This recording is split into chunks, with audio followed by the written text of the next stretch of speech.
prevented. Just look at this gold graph. It was a 20K gold lead for eHome, back down to 10, and it'll bump up a little bit more once it updates for the Roche. But just speaking to how back and forth this game has been. I can't believe he did that. I don't even want to go on with this game, dude. That was so much gold. That's 1,000 gold spread across VP. That now goes to eHome. That's a 2K gold swing. That's equivalent to like 4 kills. That's like 2 or 3 incredible. kills.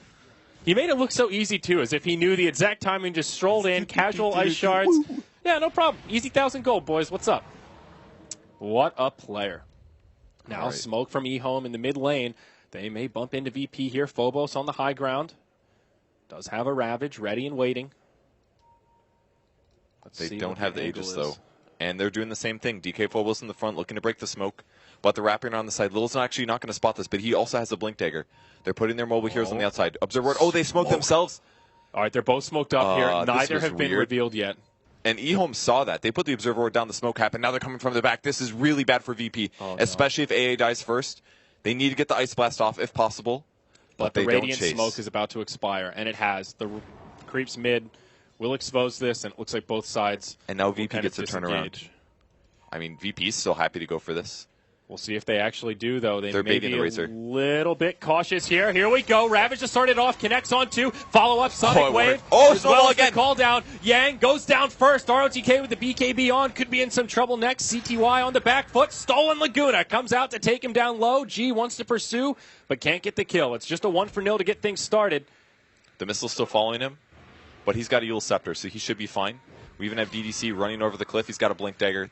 Not bad. The Snowball almost saved mana. It just gave me flashbacks to that one fight where the Snowball absolutely saved the core hero. He used BKB 5 seconds on Razor, and he's not that tanky. He needs more raw HP. He's got all this armor. He's got a BKB, but he's just dying to burst damage. Now all of a sudden it's the other way. The Octarine core comes out for the Tide Hunter. There are no buybacks available for eHome. They need to be so cautious here. They'll have to fight without their Razor for the next 30 seconds. They do have a glyph to try and reset and hold the barracks here. Laguna comes out. They chunk the Gyrocopter. Well played by CTY, and that'll be enough to repel Virtus Pro, at least for now. ROTK doing ROTK things. He wants to go in. He doesn't blink. He just snowballs forward to try and buy some time. His team desperately trying to catch up. Oh, Lil's in trouble. He's got a blink in 1. Blink, blink. Oh, he gets hit. He's dead now. LSA will connect. Walrus punch as well. Down he goes. FNG in a little far forward here. Sonic Wave from G connects on 2. FNG low, but the mech buys him some time. Snowball to reset once more. All across right into Phobos. That'll finish off Lena as well as the winner Wyvern. Now ROTK left behind. There's a gem on the ground, but he's in a lot of trouble. This Radiant team crumbling before our eyes here. This he land out now because they got the gem, and he's going to die as well. Buybacks aplenty coming from both sides. 2 from VP as well as 2 from eHome. They want to push the advantage here. They can't outplay them here. It's just a Razor. AI Splash comes through. It's going to miss the mark, but they're still chasing. Gem on the ground. There's the Gush on top of Razor. I don't think they're going to get this kill. They actually go for it. There's the call down. Flat Cannon. Creeps are dead. Rocket Barrage now. He's at half HP. Pops the BKB. G goes in. He's got his ultimate. He can also lifesteal from the Octarine core if he does want to plop his ult down. Now the barracks. There is a glyph here. eHome will hold it for now. Lena will be in the grave for 50 seconds. No buyback available. Coming off cooldown right around the time she'll respawn. Now the glyph gets used. G trying to zone them out while his teammate goes to work on the barracks. Creeps pushing into the base on the dire side. Oh my gosh, they've lost all their tier 4 towers, Purge.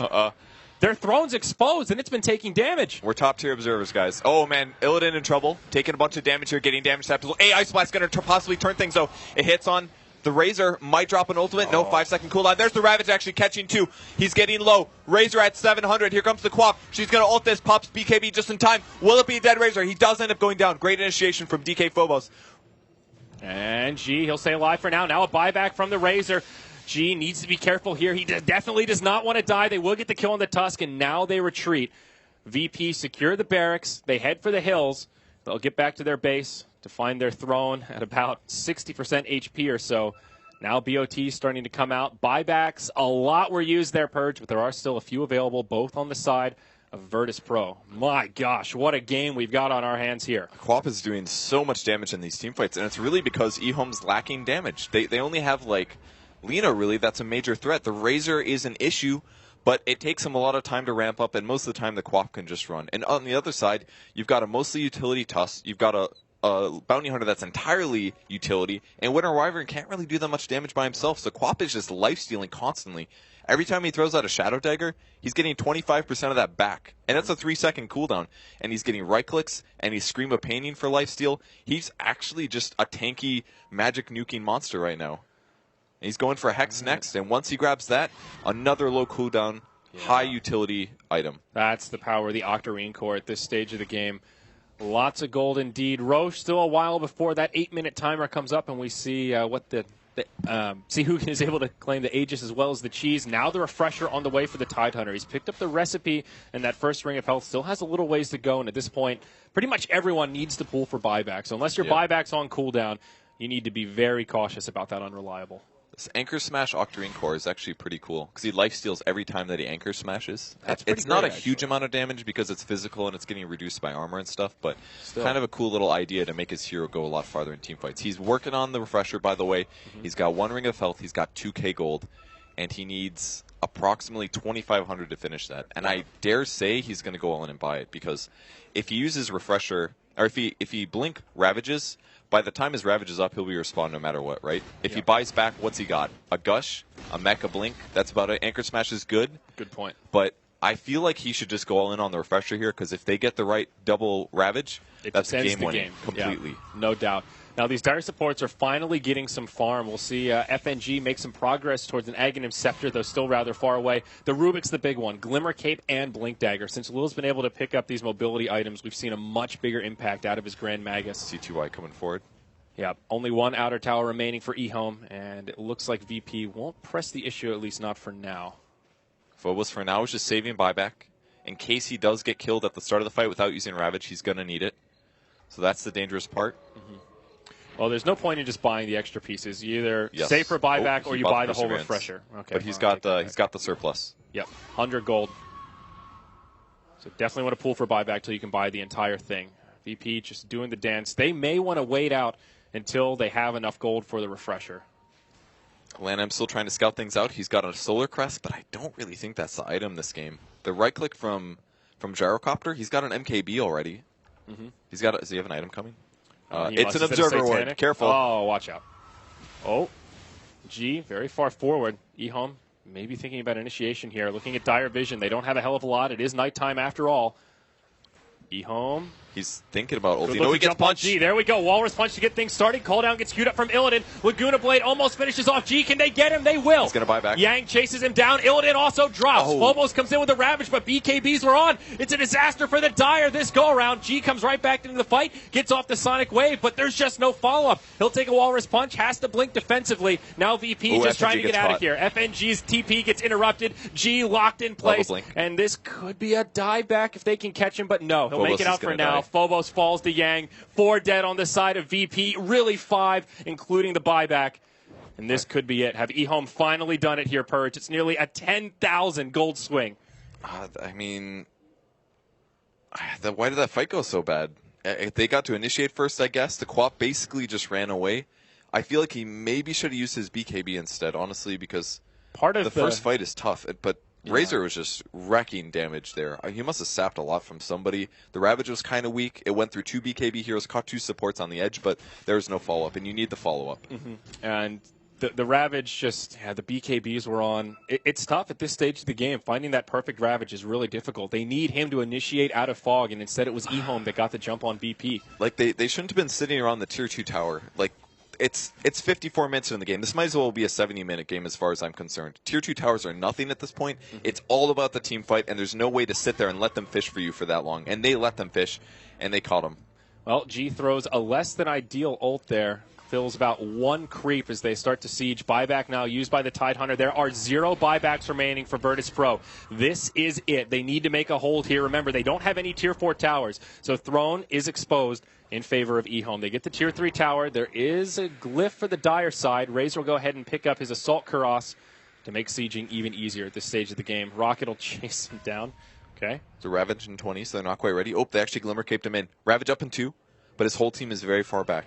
Yeah, they'll hold for now. eHome, don't press their luck. All right. Roche has respawned. This is Roche 3.